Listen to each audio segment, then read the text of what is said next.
Bueno chicos, este va a ser el último vídeo de la serie del año y voy a intentar hacerle bastante más corto que el anterior. El anterior me interesaba mucho porque era el primero en el que veis que dos observadores distintos miden tiempos distintos. También dos observadores que están en estado de movimiento distinto tienen que medir distintas longitudes. Fijaros que en realidad, sin entrar en detalles, esto tiene que... Casi era una cosa que podíamos haber previsto desde el primer momento.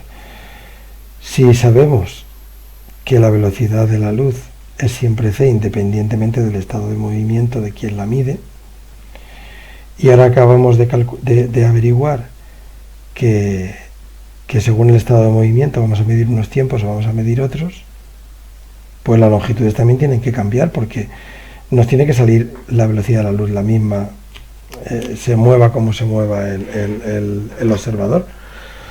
En fin, la idea es, os explico, esto está todo ya subrayado porque Adobe y yo nos estamos haciendo muy amiguitos y no sé qué he hecho y ha decidido que lo subrayaba todo. Bueno, pues es el mismo ejemplo puesto de antes, pero ahora vamos a intentar ver qué le pasa a las longitudes de los cuerpos. Vamos a ver qué le pasa a las longitudes de los cuerpos. Bueno, Adobe y yo estamos regañados, no voy a utilizar Adobe. Venga. El ejemplo va a ser muy parecido. Vamos a ver primero, va a haber un pequeño cambio, a ver si lo entendéis y poco más. Chicos, ahora la regla la he sacado del tren. Voy a medir la longitud de esta regla. Esta regla va a medir, lo voy a hacer estratégico. Voy a hacer que esta regla mida justo lo que tardaba antes el rayo en subir, llegar al espejo y volver. Es decir, el tiempo que medía el delta de t que medía este señor, que este señor en ese tiempo le llamaba delta de t0. ¿Vale? Pues lo que tarda el rayo de luz en subir y bajar, esa va a ser la longitud de mi regla, pero mi regla va a estar fuera, no va a estar montada en el tren. Entonces el que va a medir ahora la longitud propia va a ser este señor, porque la regla con respecto a este señor no se mueve. Este señor es el que está situado en el sistema de referencia Y, en el que la regla no tiene movimiento con respecto a él y por tanto la longitud que él mide es la propia, la que le vamos a llamar L sub 0, longitud propia. ¿Qué longitud mide este señor para la regla? Bueno, esta regla empieza en X1, donde empezaba el rayo, y X2, donde terminaba el rayo, ¿vale? ¿Qué distancia recorría el tren durante ese tiempo? Pues V por delta de t, diciendo delta de t el tiempo impropio, pues la longitud de la regla es V por delta de t, y eso le vamos a llamar longitud propia, porque es la que mide este señor respecto al cual la regla está parada. ¿Ok?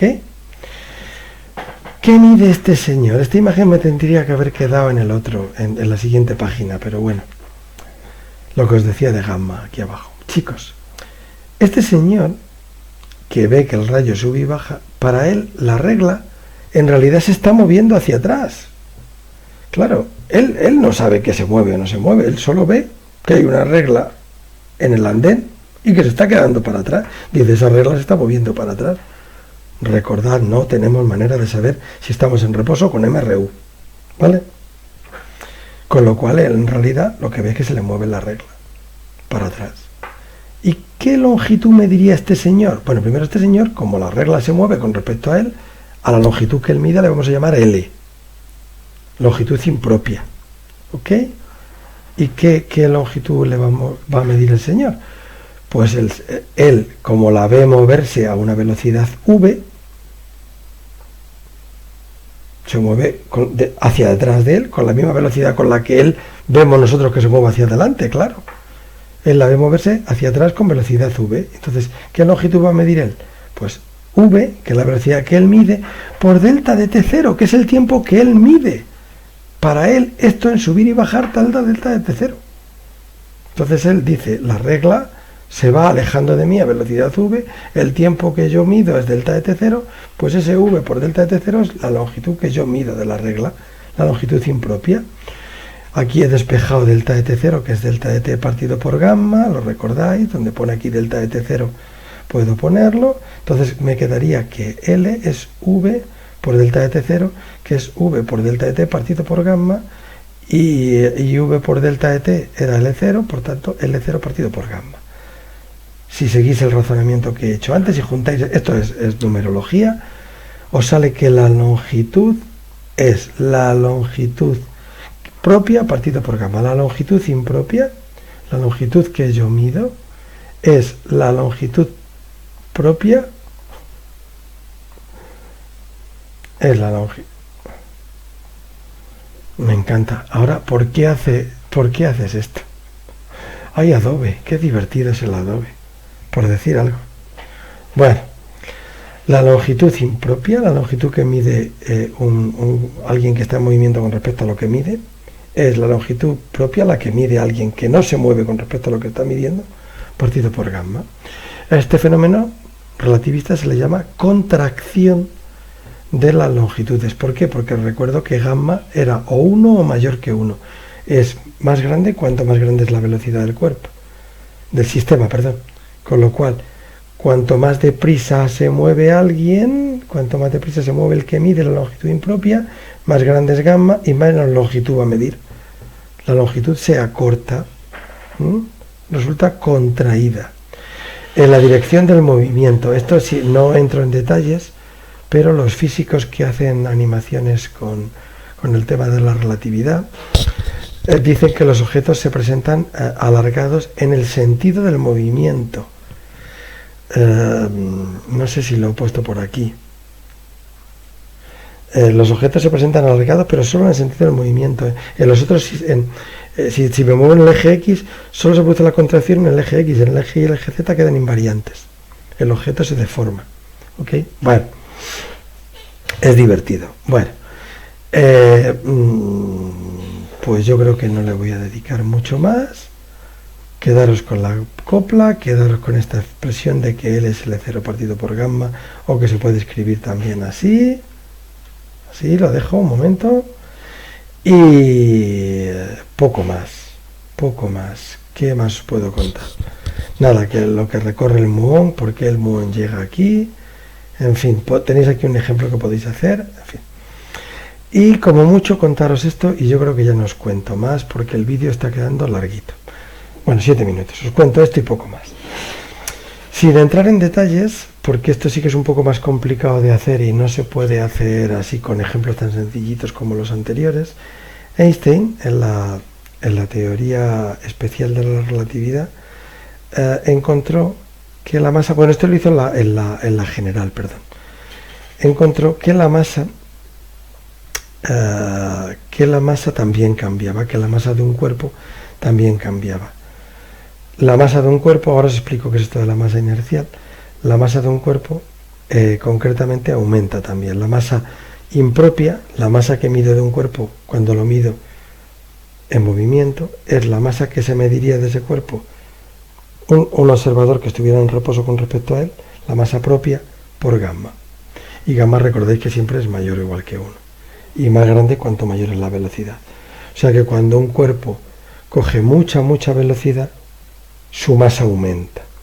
De hecho, si la velocidad que cogiera un cuerpo fuera la de la luz, si esta V fuera c partido por c sería 1, 1 menos 1, 0, y cualquier masa partido por 0 nos daría infinito. Es decir, un cuerpo a la velocidad de la luz pesaría infinito y no podría viajar. De hecho, eso os da la pista de por qué el fotón tiene masa en reposo nula.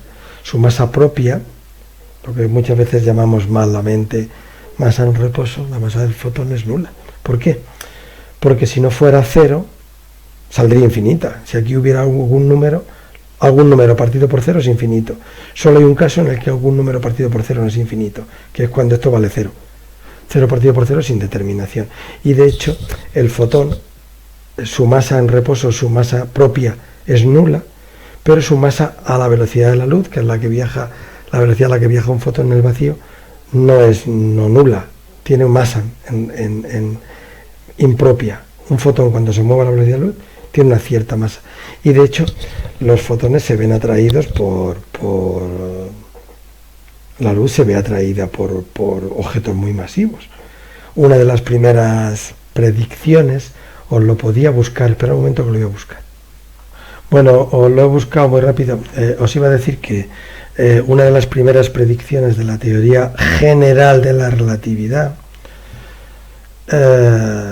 era que la luz, esto que os estoy contando de la masa de los fotones, la luz se veía atraída por los campos gravitatorios. Y una de sus primeras predicciones es que, ahí me va a costar, el artículo por cierto está en inglés, he buscado Eddington, que recordaba que era el nombre del científico que había ido en busca de un eclipse solar para predecir una historia. Un eclipse solar, ya lo sabéis, la luna se pone delante del sol y lo oculta y se hace la noche en pleno día. Entonces, de pronto, unas estrellas, alguna estrella que estaba situada ahí detrás, de pronto esa estrella empezaba a verse, se hacía la oscuridad y una estrella que no se debería ver porque estaba situada detrás del sol, de pronto era visible. Y la única explicación que se podía dar y que se daba con la teoría de la relatividad es que como la luz de esa estrella, imaginaros que está aquí, la luz al pasar por el sol se tuerce, cuando llega a la Tierra, yo evidentemente la prolongo en línea recta el rayo de luz, eso lo hemos hecho siempre en óptica. ¿Y dónde veo la estrella? Al final de esa prolongación en línea recta.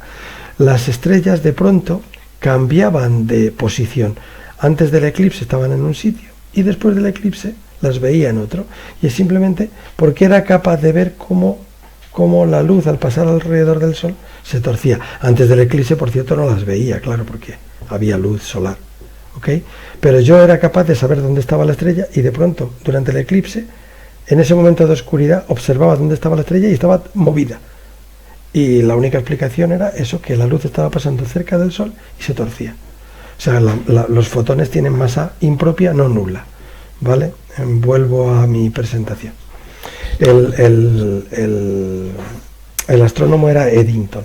Si buscáis eclipse solar de Eddington, que no es que fuera suyo, es que fue a buscarlo en el 19, esa fue la primera confirmación de la teoría de la relatividad de Einstein. Bueno, pues la masa aumenta, se produce un aumento. De hecho, ya os he dicho, a velocidad de la luz, cualquier objeto tendría masa infinita. Ese es uno de los motivos por lo que nada que tenga masa puede viajar a la velocidad de la luz.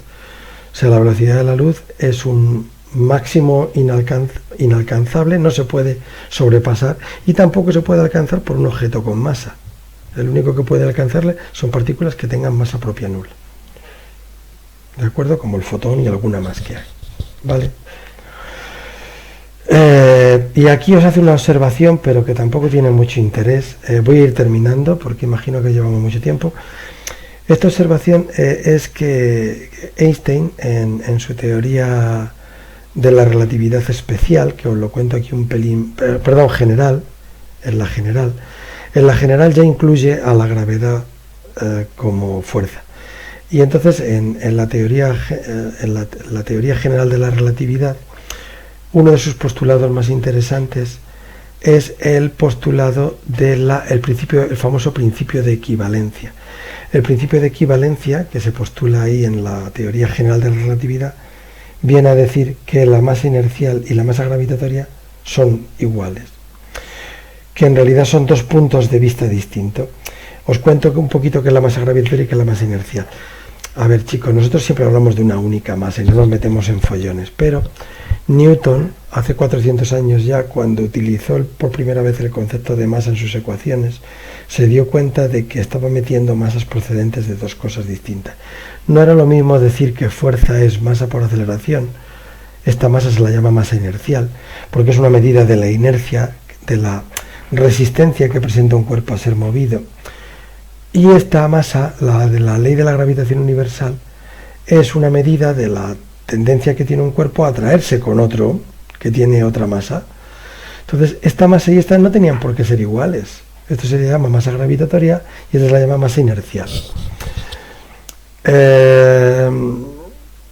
Newton, como no tenía argumentos para saber si las dos eran distintas, dijo, mira, se acabó. Masa inercial y masa gravitatoria son la misma. A la porra. ¿Por qué? Porque no tengo manera de comprobarlo. El primero que lo comprobó experimentalmente es Eötvös, es un varón húngaro que hizo unos experimentos con una balanza de torsión y comprobó y demostró con una enorme precisión que las dos dentro de los límites experimentales del error, era la misma, la masa inercial y la masa pesante, y la masa gravitatoria, perdón. Y es que a veces en mi época se llamaba masa pesante, se me ha escapado. Y lo que os decía, el que demostró de una manera absolutamente maravillosa y elegante que las dos eran lo mismo, fue Einstein con su principio de equivalencia. En realidad Einstein nos viene a decir que todo depende del sistema de quién esté viendo la masa moverse. Cuando yo veo un objeto caer en el campo gravitatorio terrestre, como lo veo atraído por la gravedad, digo que es masa gravitatoria. Sin embargo, si en realidad estuviera metido en una caja con ese objeto, yo estoy en un vagón que está cayendo con ese objeto, y el vagón y yo, el vagón, yo y el objeto caemos con la misma aceleración, con la aceleración de la gravedad, para mí la masa de ese objeto sería inercial, porque yo no lo estoy viendo moverse con respecto a mí, ni estoy sintiendo la gravedad. Los dos nos estamos moviendo con la misma aceleración. De hecho, estoy detectando ingravidez. Para mí esa masa es inercial. En realidad, masa gravitatoria y masa inercial son dos maneras distintas de ver la misma masa. Y eso lo dejó clarísimo Einstein en su teoría. Es otro de los logros. La teoría de Einstein, no quiero meterme más rollo, pero es que es hiper elegante porque demuestra cosas que hasta ese momento se medían, se creían, pero no se sabía por qué. Y Einstein las hace partir con una explicación absolutamente elegante y preciosa. Con la energía no me meto porque no me interesa demasiado, nada, que utilizamos el término E igual mc cuadrado, aunque en realidad la fórmula correcta es E igual a mc cuadrado, y la que nosotros utilizamos es E igual m0c cuadrado, que es falsa, que no es del todo correcta. Es una energía que tienen los cuerpos incluso cuando están en reposo. No me meto en más detalles, lo dejamos hasta aquí. ¿Vale? Antes de cortar, vuelvo a insistir en, porfa, los postulados de la relatividad, que es lo básico.